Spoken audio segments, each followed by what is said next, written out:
నీతిమంతులను ఆయన ఎన్నడూనూ కదలనీయడు. ఆమేన్.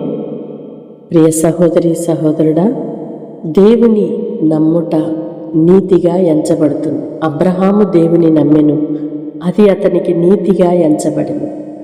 నీవు యేసుక్రీస్తు నామమునందు విశ్వాసం ఉంచిన నాట నుండి నీతిమంతుడవు, నీతిమంతురాలవని దేవుని వాక్యం మనకి జ్ఞాపకం చేస్తుంది.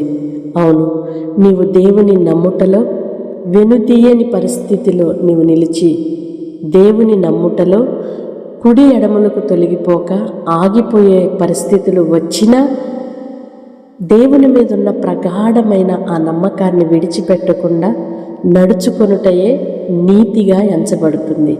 నమ్మటం అంటే ఒకసారి నమ్మి మనకి అవకాశం లేనప్పుడు అపనమ్మికకు చోటు ఇవ్వడం, అది అవినీతి అవుతుంది.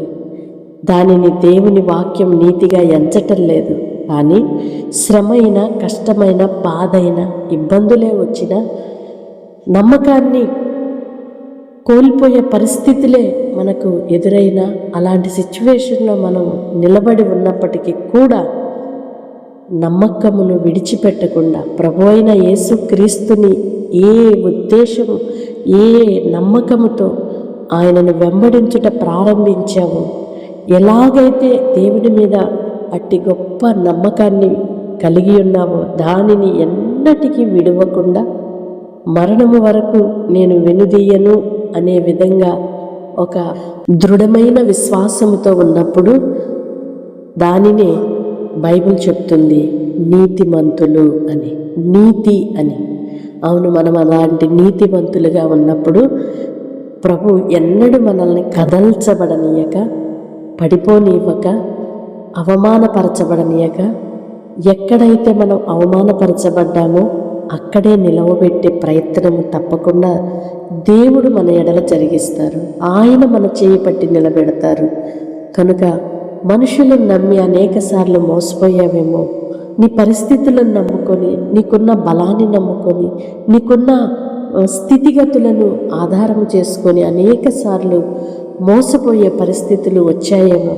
అయితే నా దేవుని నమ్మిన నీవు, నీతిగా ఎంచబడిన నీవు, ఆయన నిన్ను కదలనివ్వడు, పడిపోనివ్వడు, అవమానపరచబడనివ్వడు, వెనుదిరుగనీయడు. కనుక ఇంత భాగ్యమును ప్రభు మనకిచ్చారు.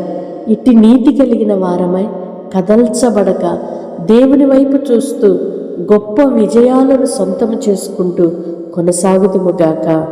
ఆమేన్. పరిశుద్ధుడైన దేవ, ప్రేమ కలిగిన తండ్రి, మీకు స్తోత్రాలయ్యా. అబ్రహాము దేవుని నమ్మెను, అది అతనికి నీతిగా ఎంచబడెను. అవునయ్యా, నీతిమంతులకు కలుగు ఫలము ఎంత గొప్పదో మీ లేఖనాలలో నుండి మేము నేర్చుకోవడానికి మీరు కృప చూపారయ్యా. నీతి అంటే ఏంటి, నీతిగా ఉన్నవారికి కలిగే ఫలమేమిటి అనేది మేము తెలుసుకోవడానికి మా హృదయాలను ఆయన తెరచారు, నేత్రాలను వెలిగించారు. మీ స్తోత్రాలు చెల్లిస్తున్నామయ్యా. ఎందరైతే అటు నీతి కలిగి ఉన్నారో అటు బిడ్డలను వారి పరిస్థితులు ఏమైనప్పటికీ సిగ్గుపడనివ్వక, అవమానపడనీయక, పడిపోనివ్వక, తొట్టిల్లిపోనీయక అంతము వరకు నిలువబెట్టి కాపాడి భద్రపరచుమని యేసయ్య నామములో ప్రార్థిస్తున్నాను తండ్రి. ఆమేన్. దేవుని కృప మీకు సమృద్ధిగా కలుగునుగాక. దేవుని నమ్ముట వలన కలిగే నీతి మీకు అనుగ్రహింపబడునుగాక. ఆమేన్. అట్టి నీతిమంతులుగా మనముండి అన్ని పరిస్థితులలో నిలిచిన వారమై గొప్ప బహుమానము పొందిన వారమై ఉందుముగాక.